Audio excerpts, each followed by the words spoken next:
ہمیشہ لڑائی جھگڑا قتل غیرت اور عزتیں لوٹی جا رہی ہیں، پتہ نہیں کیا کیا ہوتا ہے، اور چیف منسٹری میں کیا ہو رہا ہے۔ ان کا کام یہ ہے کہ اسٹیج پہ آ کے بک بک کر دینی، اور ملک کے حالات جو ہیں وہ آپ لوگوں کو معلوم ہے، جبکہ پنجاب میں سب سے زیادہ تباہی کی مثال بننا پڑا ہے۔ میں اور چیز پوچھتا ہوں نواز شریف صاحب سے کہ سعودی عربیہ میں 70 فیکٹریاں کہاں سے آئیں؟ کیا ان کے والد صاحب یا ان کے باپ دادا یہ پیسہ کہاں سے لے کے آئے تھے فیکٹریاں بنانے کے لیے؟ پھر میں ان سے پوچھتا ہوں کہ پرائم منسٹر بننے کے یا پرائم منسٹر بنے جب بھی ہیں، اس وقت سوائے لاہور کو بنانے کے دوسرے صوبوں میں انہوں نے کیا ترقی کروائی؟ پھر میں ان سے پوچھتا ہوں کہ ان کے دور میں کتنے ڈیم تعمیر ہوئے، جبکہ انڈیا کے پاس 600 ڈیم ہے، جب سے پاکستان بنا ہے 600 ڈیم بنائے ہیں، میٹرو چل پڑی ہے، ڈبل ڈیکر ٹرین چل رہی ہے وہاں پہ، ٹھیک ہے۔ ان کی اکانومی یعنی کہ ان کا ایک سٹرلنگ جو ہے وہ انڈیا کا 70 روپے ہے۔ اب آپ سوچ لیں کہ انڈیا کا جو اکانومی ہے وہ پاکستان سے کتنی طاقتور ہے۔ اس کے بعد انہی کے دور میں کتنی بجلی پیدا ہوئی، یعنی ان کے دور میں بجلی گھر کیوں نہیں بنے، پلانٹ کیوں نہیں لگے، کیا جتنی مرضی تباہی ہوتی آج بجلی ہوتی۔ پھر ان کے دور میں روزگاری ختم کیوں نہ ہوئی، جابس کیوں نہ میسر ہوئی لوگوں کو۔ پھر انہی کے دور میں لا اینڈ آرڈرز کیوں نہ سنورے، انہی کے دور میں جرائم زیادہ بڑھا، اور کیا نام ہے بے انتہا لوگوں نے یہ زیادتیاں کی۔ پھر انہی کے دور میں زراعت، transport system, import export, school, college, universities, ہسپتال وغیرہ کیوں نہیں بنے، مزید کیوں نہیں ترقی کی اس پہ۔ پھر انہی کے دور میں پیٹرول، گیس گھر گھر گاؤں گاؤں کیوں نہیں پہنچا۔ یہ سب سوال پیدا ہوتے ہیں، یہ باتیں کرتے ہیں نا کھڑے ہو کے کہ ان کے دور میں یہ ہوا، مشرف کے دور میں یہ ہوا، فلانے کے دور میں یہ ہوا، ٹھیک ہے۔ آپ کے دور میں کیا ہوا، سوچنے کی بات ہی ہے۔ اگر آپ کے دور میں کچھ ہو گیا ہوتا، ابھی وہاں پہ صاف نظر آتا ہے کہ اگر آپ کے دور میں کچھ ہوا ہوتا تو آج چاہے بجلی نہ ہو، بجلی کسی بھی حال میں کم نہ ہوتی، چاہے کتنا بھی ڈیزاسٹر آتا، سمجھے نا۔ اب آپ ہی کے دور میں اسٹیل ملیں کیوں نہیں مزید اسٹیل ملیں بنی، کیوں نہیں لگی؟ آپ کے دور میں اسٹیل ملیں مزید آنی چاہیے تھی۔ پھر آپ انہی کے دور میں ریلوے میں مزید ترقی نہیں ہوئی، کیوں نہیں ریلوے میں ترقی ہوئی، کیوں نہیں نئی لائنیں بچی، کیوں نہیں نئے انجن آئے، کیوں نہیں ریلوے کا جو نیا سسٹم ہے وہ کیوں نہیں آیا۔ پھر انہی کی دور میں پولیس، جسٹس، ایڈوکیٹ اور تمام محکموں میں کرپشن کیوں ختم نہیں ہوئی۔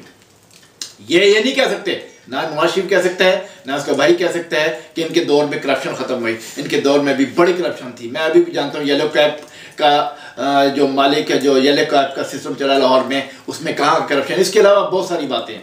اس لیے اتنی دنیا میں یہ کیسے منہ سے یہ نواز شریف، شہباز شریف، اس کے علاوہ ہمارے جو کیا نام ہے سیاستدان ہیں، ان اتنی غلطیاں کرنے کے بعد کس منہ کے ساتھ ٹیلی ویژن کے سامنے آ کے یہ باتیں کرتے ہیں۔ ان میں اتنی بغیرت ہوگی، مجھے آج تک سمجھ نہیں آئی تھی کیسے۔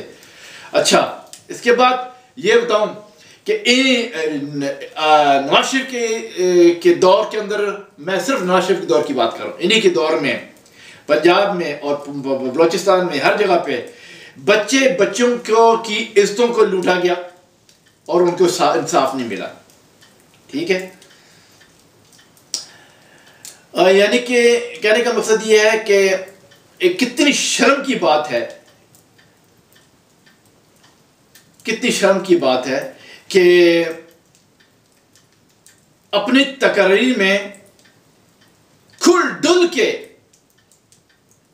ہر پولیٹیشن پاکستان کا، یعنی اپنا ماضی بھول جاتے ہیں کہ ماضی میں انہوں نے کیا کیا، ٹھیک ہے۔ ماضی میں کسی بھی سیاستدان کو دیکھو کہ کسی نے کیا کیا ہے، یہ جتنے بھی کیا نام ہے میڈیا والے ہیں. آخر پرابلم کیا ہے؟ اب میں اصل میں جو بات کہنا چاہ رہا ہوں وہ یہ کہنا چاہ رہا ہوں کہ اس ساری پرابلم کی جڑ جو ہے وہ اس کا جو سسٹم پاکستان کا جو شروع سے جو چناؤ ہوا اور شروع سے خراب ہوا اور غلط لوگوں کو لایا گیا، اس کا قصوروار ایجنسیاں ہیں، ISI ہے اور فوج ہے، جس کی غلط پالیسیوں کی وجہ سے آج پاکستان اس حال کو پہنچا ہے. اب ویسے بہت دیر ہو گئی ہے، بڑی مشکل سے.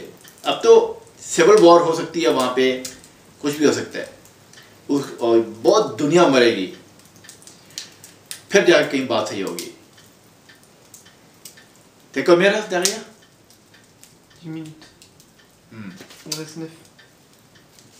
تو کہنے کا مقصد یہ ہے کہ آپ کو فوٹنگ کے ساتھ میں دکھاتا ہوں کہ نواز شریف ہو گیا اور کیا کہتے ہیں خیر جتنے بھی پولیٹیشنز ہیں،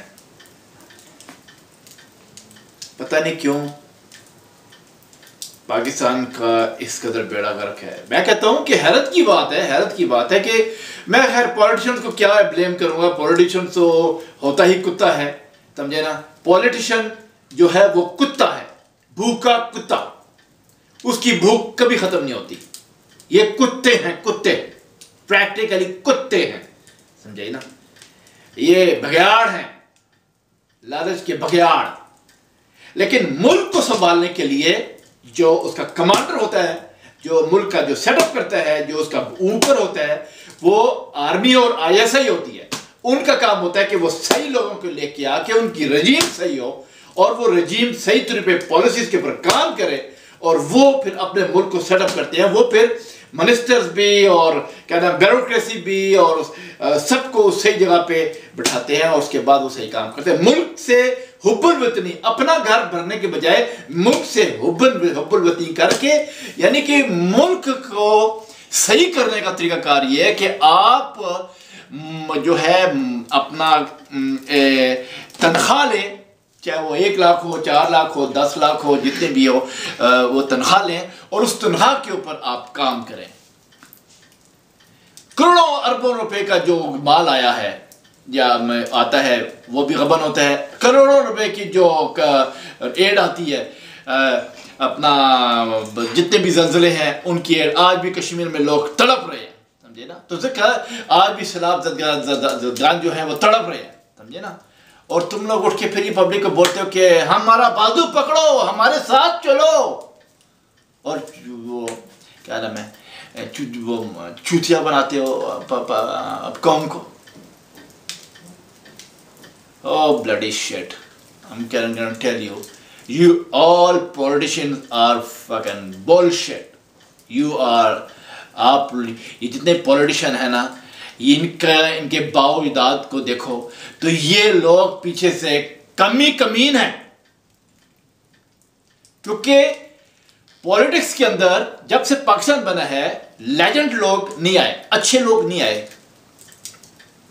اگر پولیٹیشن کے اندر اچھے پڑھے لکھے لوگ آتے، بیوروکریسی کے اندر، میڈیا کے اندر، اور کیا نام ہے ایون اسلامک سسٹم کے اندر پڑھے لکھے لوگ آتے، اور پاکستان جب بنا تھا اس وقت جب سیٹلمنٹ کیا جاتا پہلے سے ہی، یعنی پالیسیز بنتی، جب پاکستان بنا اسی وقت پالیسیز بنتی اور بیسٹ پالیسی بنتی اور اچھے لوگ آتے اور بڑے لوگ آتے، پڑھے لکھے لوگ آتے، اس کے بعد جو کلاس کے لوگ آتے وہ اس ملک کے اوپر سیٹ اپ ہوتے اور پھر ملک بنتا بڑے کلاس کے ساتھ. پر افسوس یہ ہے کہ ملک کی شروعات تھی جو ہے کمینوں کے ہاتھ چڑھ گئی، باسٹرڈز کے ہاتھ چڑھ گئی، حرام زادوں کے، کتے کے بچوں کے ہاتھ چڑھ گئی. شریف لوگ پیچھے چلے گئے، حرامی سارے آگے. شریف لوگ بیک ہو گئے، کمین آگے. اور یہ سب ایجنسیوں کی وجہ سے اور سب آرمی کی وجہ سے. آج آرمی میں بھی گند ہے، آج ISI کے اندر بھی گند ہے، ایجنسیوں کے اندر بھی گند ہو گیا، اسی وجہ سے کہ جیسے اپنا وہ کیا نام ہے اس کا